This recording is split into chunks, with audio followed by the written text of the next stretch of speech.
I created Ouch as kind of an outlet for people to come together and use postural therapy. So much heart gets put into it, and you put so much of yourself into it, to working with all these people. I'm an old guy now. I started as a young guy. Now I'm an old guy. Although I'm not a non-confident type person, as I think you probably figured that out right at the beginning, Casey.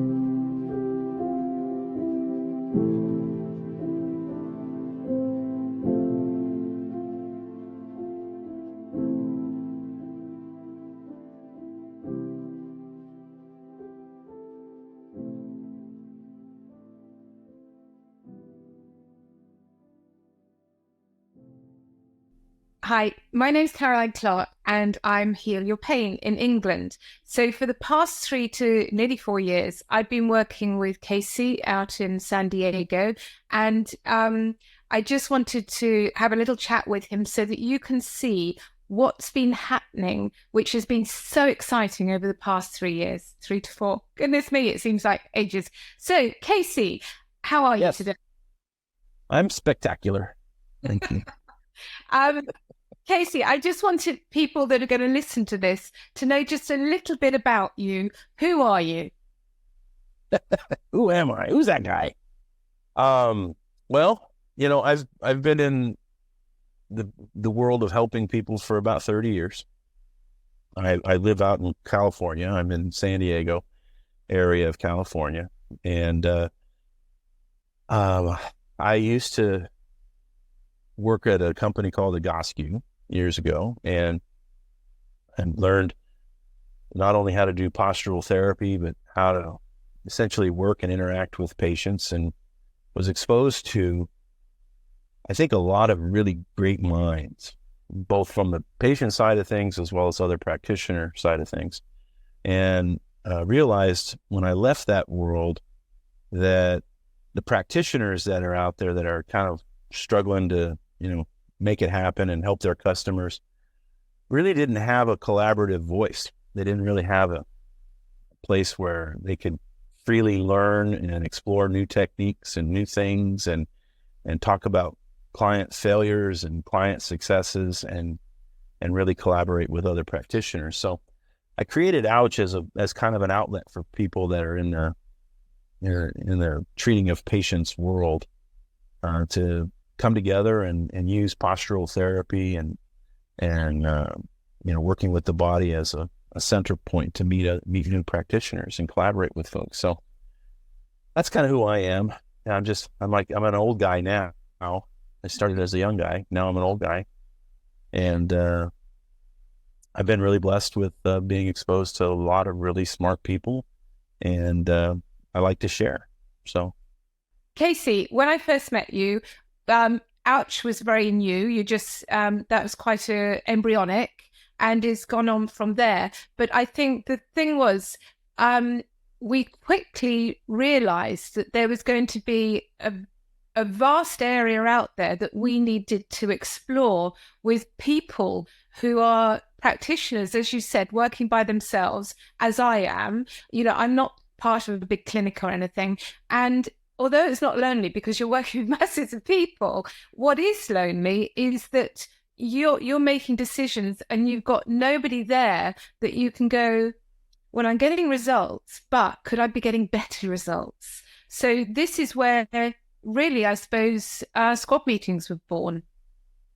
Yeah, it's funny. Like, we talk about the business of it, right? Ouch as a business is, 7 years old, something like that, 8 years old. It's not a business in my mind. It's a passion. Now, these are things that we do. We make the decisions for how we treat our patients, not on a business mindset, right? And so often we're in this field as practitioners trying to help other patients achieve life goals. When we approach it with a business mindset, it kind of feels icky.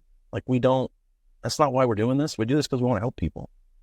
And it's really nice to have an environment where other people who are trying to help people come together, and we don't really talk about, the business of it. We know that if we help people, that's good business. We know that if we get good results with our clients, they're going to get more business, right? The business is just something that happens. It's not the focal point. The focal point is how to get better at interacting with our patients, at helping them achieve their goals, and knowing that each one of them that comes to see us is so different from the next. They're so different. They have different dreams. They have different aspirations. They have different hardships. They have different symptoms, different causes, different pains, issues, etc. But they do share that we're all human, and that we're very complex creatures. Sometimes things in opposition exist at the same time. All right. How do we deal with that? And like you said, we don't all work in these big office environments where we don't follow protocols. We very bespoke about how we approach our customers and the people that we interact with. And it's very customized. And so we're reinventing ourselves and our practices one client at a time, all the time. And that can be exhausting. It can also be incredibly enriching and fulfilling. It can be, it can boost, give you lots of energy. So I think what we found is the collaborative energy that we all put into these meetings that we have with each other. I always feel energized. I leave them going, wow, I can start my day, because I'm in California, so they're always early in the morning for me. But, I noticed that the folks in the UK that are attending have just the opposite daytime sort of, they're at the end of their day situation, but they leave just as energized, right? You're finishing off your day on a high. And I haven't experienced a lot of things in my professional life that make me feel that way. So I really enjoy us all getting together and collaborating and bringing issues and our struggles and our stuff. And I enjoy, the resolution that we experience when we leave the meetings. It's just like, that's cool. I'll see you next week. I can't wait. Okay, so we've been doing these squad meetings now for at least 3 years, and I have found that, yes, I agree with you entirely that it's not just business. If we were just business-minded, we wouldn't be in this business, because it's so much heart gets put into it, and you put so much of yourself into it, to working with all these people. And I suppose the thing that the squad meeting has given for me is, as well as knowledge, is confidence. And although I'm not a non-confident type person, as I think you probably figured that out right at the beginning, Casey, and I love to be challenged, but it's also the excitement of working with fellow therapists. And everybody brings something to it, whether there's somebody who has just qualified of whatever field within this industry they are in, whether they've just qualified or they've been doing it for years and years and years.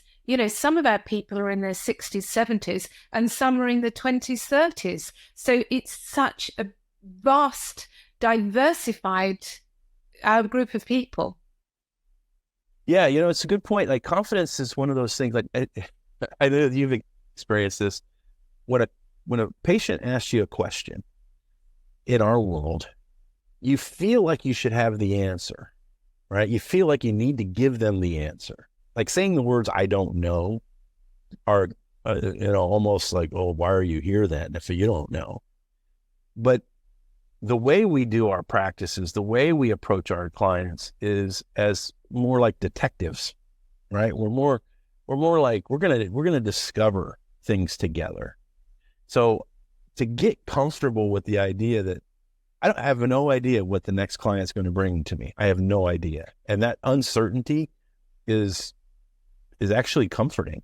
If I had to be in a place where I got the exact same thing every single day, we're the knee people. We just do knees. Like, oh my God, I would lose my mind. And the clients coming into that scenario have a perception of knees too. And then what a lot of us experience is that not every client has the same result.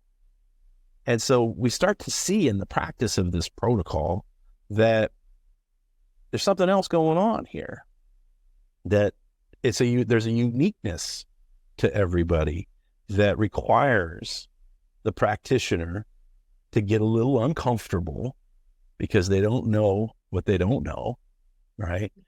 And they're going to go on this little journey with their client. They're bringing their experiences with them. So they're not unarmed, but they're going on this little journey, and they're going to explore some of the unknown a little bit. And if they can figure this out, and oh my God, how cool is that? They can figure this out, and we can figure this out. And that awareness is the confidence you're talking about, right? It's like going on a trip somewhere you've never been. Well, if you had to know what it was going to be like, you'd never leave their house, right? You'd never go on this trip. The excitement is in the unknown. You know you're coming home, right? So there's a certain amount of safety to that. But sometimes you don't, no offense, no spoiler alert, right? Sometimes you don't make it back. But that's where the confidence is really kind of comes from. It comes from just being able to go after some things that you don't have any preconceived ideas about, but you know that you have everything you need within yourself. Both you and your client can figure out whatever this issue is. And it's a shared experience. And it bonds clients to their practitioners, to their therapists, more than either anticipated, right? I mean, you have this with some of your clients. They're close friends, yeah. Right? They become, part of your world. And the last doctor I went to, no offense, I would never be his friend. I don't know. I don't want to be his friend. He didn't want anything to do with me either. Okay. So, bye. But the clients that I connect with, they still call. I don't even work with clients anymore, and they still call me in the middle of the night. They still text. I give them my phone number. They're welcome to ask me questions, and we're friends. I don't charge them for that either.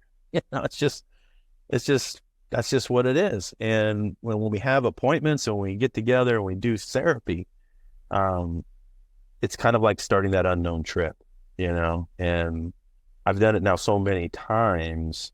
I don't worry about having all of the knowledge figured out ahead of time. I'm along for the ride. I can't wait to see what the next thing is. And there's a lot of excitement in that for me. And like you said, the confidence that you get having done that now a bunch of times, I think there's a little bit of that's probably been imparted to you as well. And certainly some of the other folks that attend the meetings over the last few years. Definitely. No, I just think I had a client this morning that I see once a month. And whenever she comes, I've got no idea what she's going to bring to me. And we just worked. We worked at my house today, and it was just amazing. And she said, "Caroline, you are, I'm good. I am where I am. She's in her 60s, and she said, I know my body inside out now, and I just know that I want to keep as good as I am." She's really good. She cycles, she runs, she does everything. She's fabulous.